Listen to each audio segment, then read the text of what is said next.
हवा में कोयले और अलविदा की गंध भारी थी। थॉमस, एक जवान लड़का जिसका दिल गम से भरा था, जा रही ट्रेन की तरफ भागा।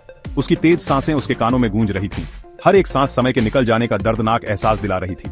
ट्रेन एक काला लोहे का सांप जो भाप उगल रहा था, उसकी आखिरी उम्मीद थी, उस भविष्य के लिए एक सहारा जिसकी उसे सख्त चाहत थी। उस ट्रेन में मखमली सीटों और पॉलिश की हुई लकड़ी के बीच एमिली थी।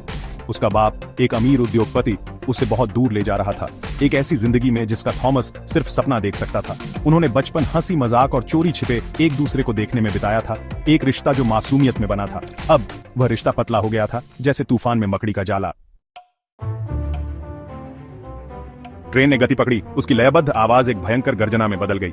थॉमस ने अपने शरीर को और जोर लगाया, उसके पैर जल रहे थे, उसके फेफड़े हवा के लिए चिल्ला रहे थे। हर स्लीपर जिसे वह पार करता था एक जीत की तरह लगता था। फिर भी उसके और ट्रेन के बीच की दूरी बहुत ज्यादा थी। प्लेटफॉर्म बहुत पीछे छूट गया था, उसकी जगह हरे भरे खेत और दूर के घर धुंधले दिखाई दे रहे थे। फिर भी वह दौड़ता रहा। ट्रेन सिर्फ धातु और भाप से ज्यादा थी। ये उसके भविष्य, उसकी खुशी, एमिली के साथ जिंदगी का एकमात्र मौका थी। जैसे ही थॉमस दौड़ा, यादें उसके दिमाग में बुझते हुए अंगारों की तरह कौंध गईं। उसे नदी के किनारे उनके बचपन के खेल याद आए, तारों भरे आसमान के नीचे फुसफुसाए उनके साझा सपने। हर याद ने उसके दृढ़ संकल्प को बल दिया, उसे याद दिलाया कि वह हार क्यों नहीं मान सकता। उसने एमिली की मुस्कान के बारे में सोचा, जिस तरह उसकी आंखें हंसते समय चमकती थीं। उसने कल्पना की कि वह ट्रेन की खिड़की से बाहर देख रही है, उसे ढूंढ रही है, उम्मीद करती है कि वह उसे पकड़ लेगा।